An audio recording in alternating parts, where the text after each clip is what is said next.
Everyone, I call to order the April 8th, 2026 meeting of the Planning and Transportation Commission. Mr. DeVera, would you call the roll, please? Yes, Chair Aiken. Here. Commissioner Heckman. Here. Commissioner G. Here. Vice Chair Chang. Commissioner James. Commissioner Templeton. Commissioner Peterson. Here. And Commissioner Peterson, now is the time to share the information about your location, the reason you're joining us remotely.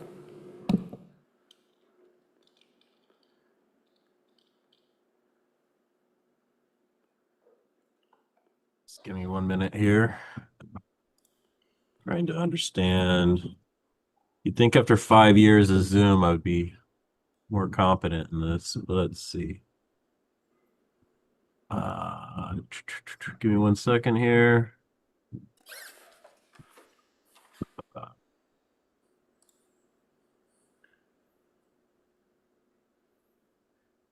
Here we go. Okay. So I've just caused to attend this meeting remotely under the Brown Act. I've attended every meeting. I'm not sure how many meetings we've had, but I've attended every one of them remotely, or meetings. I have not attended a single meeting remotely this year. And I must attend this meeting remotely because I have a contagious illness that prevents me from attending in person. And in this room, I am accompanied by no one over the age of 18. And so with that, thank you. Yeah.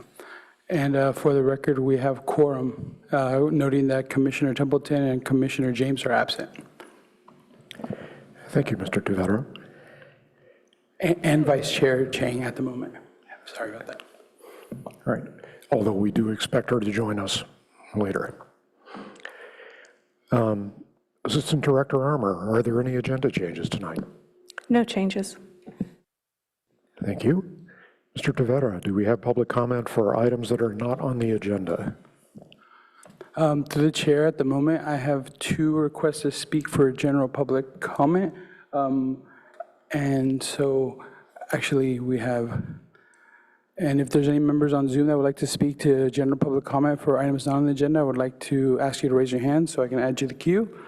To the chair, we have 3 speakers. Thank you. Let's begin. Yep. Give me 1 second. To clarify, how much time would you like to provide for each speaker on items not on the agenda? We are setting 1 minute as the time limit for items not on the agenda tonight. Thank you. Give me 1 second.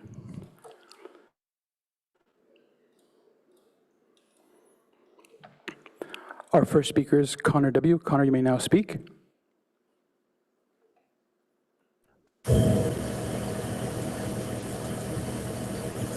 Hi, this is Pastor Semper. I want to talk about, should Africans be blamed when homosexuals kill each other? Should we pretend that gay-on-gay violence doesn't exist? I want to talk about the case of what happened to Kiloba, who was killed by his boyfriend in Kenya yesterday. Well, a story broke yesterday evening that a prominent LGBT activist in Kenya had been killed. The internet became ablaze. Western media from Deutsche Welle, France, BBC, Canadian newspapers, American, they were running with the story, blaming Africans, East Africa, saying that this is the cause of the young man. The story, a few hours later, it was learned that Chiloba was killed by his boyfriend, Odiambo. And when this happened, they tried to continue blaming us. And I decided to look it up. I decided I wasn't going to take this. You know, this. Our next speaker is Dillam Y. Dillam, you may now speak.